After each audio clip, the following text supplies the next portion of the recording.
ચિત્ર કરે સમજીને આપે શાન, એમ કવિઓની વાતમાં બાપા ગમત સાથે જ્ઞાન. સવારે 9:30 વાગે હું 150 ફૂટ રિંગ રોડ ઉપર મારી ગાડી લઈને નીકળ્યો. એક ભાઈ ગાડી નીચે ઊભો હતો, હાથમાં મોબાઈલ, અને મને આમાં હાથ કર્યો એટલે મેં સ્વાભાવિક ગાડીને બ્રેક મારીને ઊભી રાખી. તો મને મોબાઈલ પકડાવવા માંડ્યો. તો મેં એને કીધું, હું તમને ઓળખતો નથી, આ ક્યાં તમે લગાડ્યો છો મોબાઈલ એ મને ખબર નથી, અને મને શું કામ આપો છો? તો એ તોતળ્યો હતો. મને કે મારું નામ મૂકો છે, મારા સગાને ફોન કરું છું. હું કહું છું કે મૂકો તો મૂકી દે છે, તમે કયો મને સાંભળે. પછી હું મોબાઈલમાં બોલ્યો, મેં કીધું ભાઈ ધીરુભાઈ સરવૈયા બોલું. અરે મને કે ગુડ મોર્નિંગ. મેં કીધું ભાઈ હું તમને ઓળખતો નથી, તમારા સગાના છોકરાનું નામ છે મૂકો, એની જીભ ચલાય છે, તોતળીઓ છે, એ ક્યારનો તમને મોબાઈલમાં કહે છે કે મૂકો તો તમે મૂકી દો છો, હવે મૂકતા નહીં, મૂકાને સાંભળો. પછી મૂકાને મોબાઈલ પકડાવીને હું વયું ગયો. મેં તો સાંજે અકીલા મગાવ્યું. મેં કીધું મૂકાનું કાંઈ આવ્યું નથી ને આમાં. એક વાંદરો એક દી જામા મારતો મારતો આવ્યો, આમ ખાપું મારી આવે સમજા, અને ઝાડવા ઉપર ચડ્યો હતો. ત્યાં એક માણસ બેઠો હતો. તો વાંદરો કે અહીં શું આવ્યો ભાઈ? તો કે સફરજન ખાવા. પણ કે આ લીમડાનું ઝાડવું છે. તો કે સફરજન ઘેરેથી લેતો આવ્યો સૌ ને.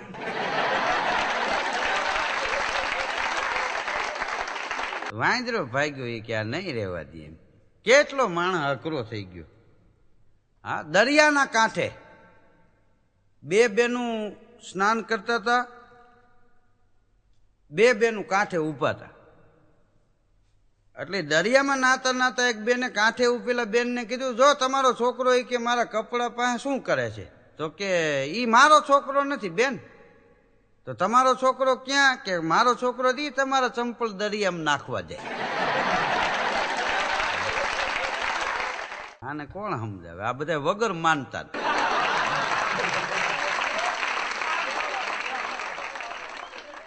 હા, એક દી એક ભિખારી એક બેનને કહે, કાંઈક આપો મને, ભગવાન તમને જાજુ દે. તો એ બેનને પાકીટમાંથી નાનું પર્સ કાઢ્યું. પર્સ ખોલતા હતા. ભિખારી કે બેન ઝડપ રાખો, મારે એ કે પ્લેનની ટિકિટ છે, વિદેશમાં અમારા ભિખારીનું સંમેલન છે, ત્યાં જવું છે, ફ્લાઇટ ઉપડી જાય. બોલો, ભિખારી પોતે સંમેલન કરે છે એમ કે આ ભિખારીની કેમ પ્રગતિ વધારે થાય એવો એનું હેતુ હોય છે ને. એક ભાઈ એના મિત્રને કહે, મોહનભાઈ કે 100 રૂપિયા ઉછીને આપો, મારે મારું નસીબ અજમાવું છે. કે નસીબ 100 રૂપિયામાં? તો કે હા, લોટરીની ટિકિટ લેવી છે. તો ઓલો કે હવે ન લેતો. કે કેમ? કે તારા નસીબમાં જ નથી, નહીં તો હું તારી પાસે 100 લેવા ન આવ્યો હોય, તારે માગવા પડે. હવે નસીબ અજમાવું હોય તો ત્રિકમ ઉપાડો અને ખોદકામ પાયા ખોદવા ચડી જાઓ. હા, ધન રેખા ન હોય ને તો જે માણસ મહેનત કરે ને ધન રેખા ખુલી જાય. મહેનત એ જ માણસના જીવનમાં કંઈક રંગત લાવી શકે. કીધું છે, વિપત પડે ન વલખીએ, વૈલખે વિપત ન જાય, વિપતમાં ઉધમ કીજીએ, ઉધમ વિપત કો ખાય. હાઈવે રોડ ઉપર જે અંદરના ગામડાના પાટિયા મારેલા હોય ને, ત્યાં એક માળી ઉભેલા, અને આમથી બસ આવી તો માળીએ આમ ઊંચો હાથ કર્યો તો બ્રેકોને મારી, પણ તોય 50-60 ફૂટ બસ આગળ જઈને ઊભી રહી. ડોશીમાં ત્યાં ગયા. ડ્રાઈવરને કહે, મેં ઊંચો હાથ કર્યો ને કે તોય તમે ઠેઠ આટલે બધે ગાડી ઊભી રાખી બસ. તો એ કે પણ બ્રેક ન લાગી. તો કે તઈ હું આવડી મૂછું લઈને બેઠા છે. હવે ડ્રાઈવર કે મારી મૂછુંથી બ્રેક ન લાગે. હા, મૂછ તો 1.5 ફૂટની ન રાખી, હાથે જ હજળ થઈ જતી હોય. આ ઘણી વાર માણસનો સમજા ફેર થતો હોય. એક ભાઈ ફોટાના પ્રદર્શનમાં ગયા. ફોટાનું પ્રદર્શન હતું, દરેક જાત જાતના ફોટા. એમ તો ફોટાના પ્રદર્શનમાં આંટો માર્યો. આટો મારતો મારતો ખૂણામાં ઉપર ને કે લે આ મારો ફોટો અહીં કોને લગાડ્યો? એ વ્યવસ્થાપક કે તારો નથી, ઈ હરીશો છે. અને તું હવે ઘેરે જ વયો જાય જેમ. અહીં તો આ દેશના મોટા મોટા જે ક્રાંતિ સર્જી દીધી એના ફોટા, તારા ફોટા હું અમારી માઠી છે તમે અહીં લગાડી. ઉપર ઉપર લુખડ. એક ભાઈ દવાખાનામાં ગયો, ડોક્ટરને કે હું રાતે સૂતો હોય ને તો નીંદરમાં ખાટલાની હેઠો પડી જાઉં છું. તો ડોક્ટર કે તો અહીં શું આવ્યા, મિસ્ત્રીને કયો. એને કે ખાટલામાં બનાવવામાં કાંઈ ફોલ્ટ હોય છે. ઓલો મિસ્ત્રીને ત્યાં ગયો, એ કે હું સૂતો હોય ને તો નીંદરમાં ખાટલેથી હેઠો પડી જાઉં. પણ કે હું કામ ઉપર હોવું જોઈએ, હેઠો હું ને.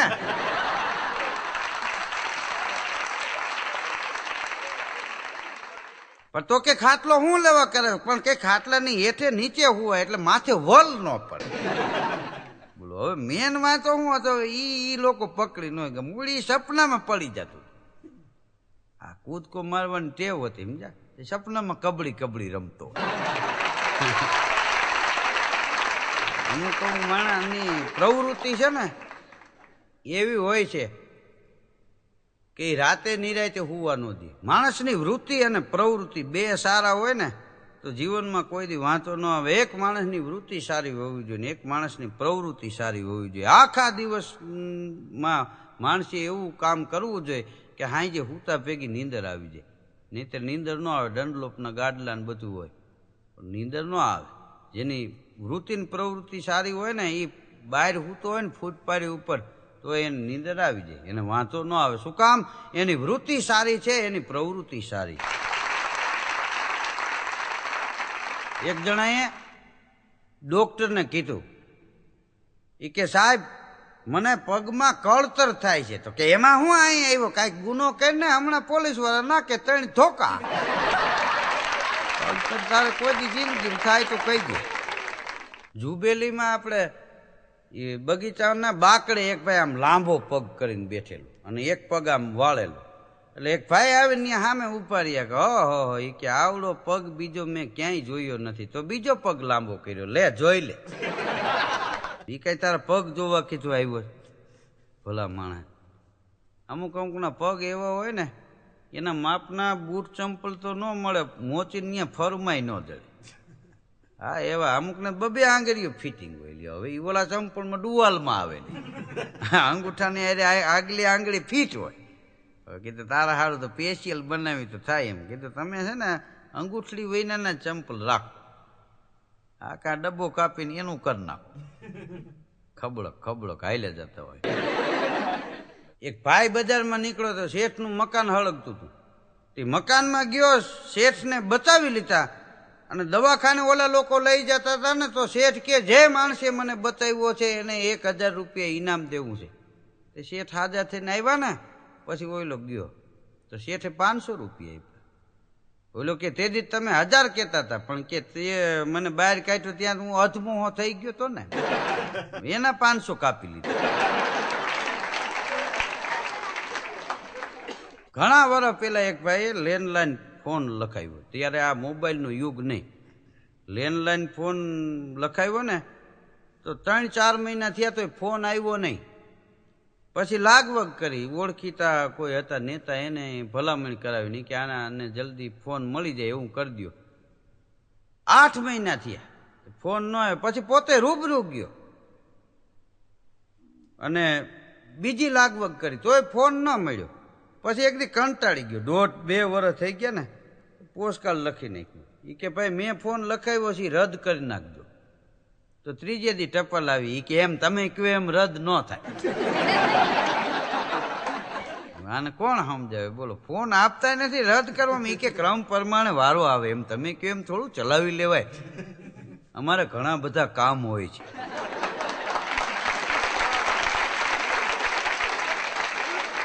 બજારમાં એક બેન નીકળે ને તો એક રેકડી વાળો કે 20 રૂપિયાના 4 સફરજન, 20ના 4. તો બેન ન્યા જઈને કે કાંઈક વ્યાજ બી રાખો તો લઈ લઈ. તો કે 20ના 3. તો કે હવે બરોબર લ્યો આપી દો. ઘેરે ગયા પછી બેન ને લાઈટ થઈ ગઈ. ચાર તો એવડો એ ખેતો હતો. હા, પછી ગોતવા આવ્યો તા રેકડી વાળો વયો ગયો. હા, એ પછી જડે ઘણી વાર ઓછું કરવા માણા ગાયનું ખોચમાં જાય એને ખબર ન હોય. બોલો, અમારે અમીનભાઈ છે, એના મિત્ર જસ્મીનભાઈ. અમીનભાઈ નીકળે ને જસ્મીનભાઈ કે તમારી પાસે કેટલા રૂપિયા છે?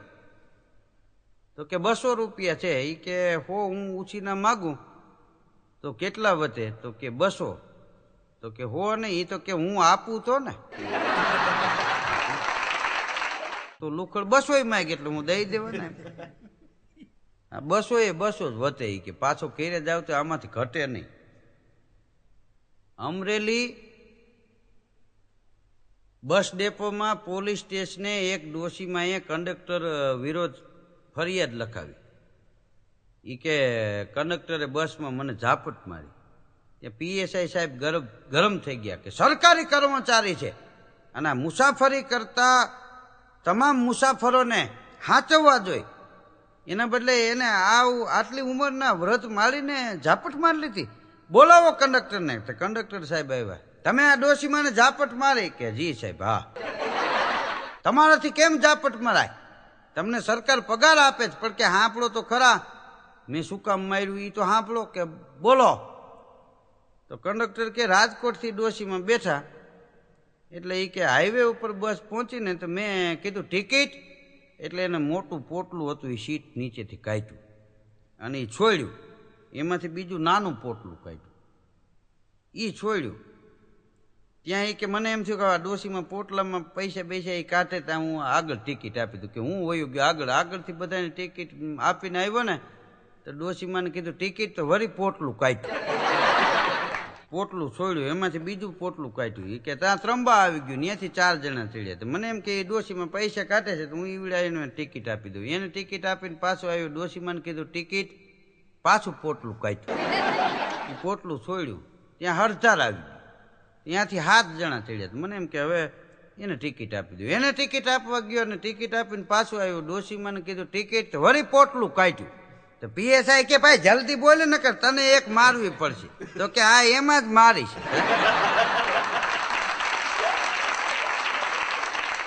બોલાવો એ ડોશીમાને. ત્યાં તો ડોશીમાં પલ્લા પકડી ગયા. પછી ઉભા રહી. હા, બસમાં 2 જણા બાજુમાં બેઠા હતા એટલે સ્વાભાવિક છે, અજાણ્યા માણસો હોય તો એકબીજા સમય પાસ કરવા માટે થઈને વાતો કરે. તો એક ભાઈએ બીજાને પૂછ્યું તમારું એ કે કયું ગામ? તો કે હું તો રહું છું સાણંદ. હા, તો બરોબર. તમે? તો કે મારું ગામ છે વેરાવળ સોમનાથ. બસમાં 2 વાતો કરતા હતા. એ કે અત્યારના યુગમાં લોકો એમ કે ઇંગ્લિશ તરફ વધારે વળ્યા હોય એવું લાગે છે. તો કે હા. તો એનું કારણ શું? તો કે દેશીમાં લઠ્ઠાકાંડ થાય. ઓલો ભણતરની વાત કરતો ત્યાં લઠ્ઠાકાંડની ખોળીને બેઠો.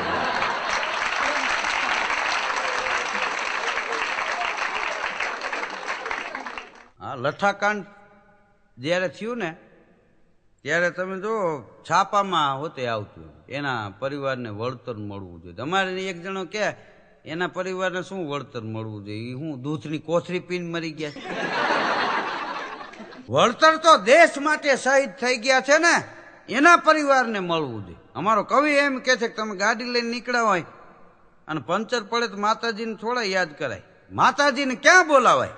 અમારો કવિ કે છે કે જી બાળ પોઢો જેનો પારણામાં એનો બાપ ધીંગાણે લડે, ધર્મ હાચવા એ જનેતા એની જય ચિતા એ ચડે, એની ઉઘાડી રાખવા ડેલી, એ જગદંબા તું આવજે વેલી, એની ઉઘાડી રાખવા ડેલી, એ માતાજી તું આવજે વેલી.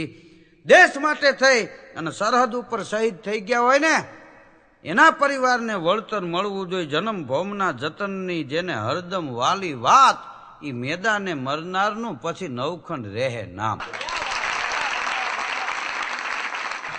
નામ એનારી ગાંઠિયા વણતા હોય સુઈલમાં ફોડું હલવાઈ જાય, એના કાંઈ ઇતિહાસ ન સર્જાય, એનો પાળિયો ન થાય. 9મા માળેથી એક ભાઈ પડ્યા, તો નીચે એક ભાઈ કોથળી પીને બેઠેલો, એ કે ખોટો પડ્યો, એ કે જવાનું તો ઉપર જ છે ને. હા, એને મરી જ જવું તો ઉપર ગળા ફાવું ખાઈ લેવાય ને, એટલો પંથ કપાઈ જાય ને. આવો વિચાર કરતું બેઠું બેઠું. આપણા રાજકોટ વાળા કોઈ દી ક્યાંય મોરા નથી પડ્યા, વેપાર ધંધામાં ક્યાંય નહીં. રાજકોટ વાળો કોઈ દી મોરો ન પડે, પણ એક શેર બજારમાં થોડીક નબળાઈ આવી ગઈ. હા, ક્રૂડ જામી ગઈ, તો કીધું ડીઝલમાં ટેકાવો. એક ભાઈ હુઈ જાય છે તો આંખું ઉકાળી દે અને ઘર નાકોરા ઠેડતું હોય. મેં એને પૂછ્યું, મેં કીધું ઊંઘ આવી જાય તો આંખ બંધ થઈ જાય, નીંદર આવે એટલે આંખ બંધ થઈ જાય ને, તો તમારી આંખો ઉકાળી હોય અને તમે નીંદર કરતા હોય એનું કારણ શું? મને કે શેર બજારમાં તૂટ્યા પછી મારી આંખ ઉઘડી ગઈ છે. ખુલી જ જાય.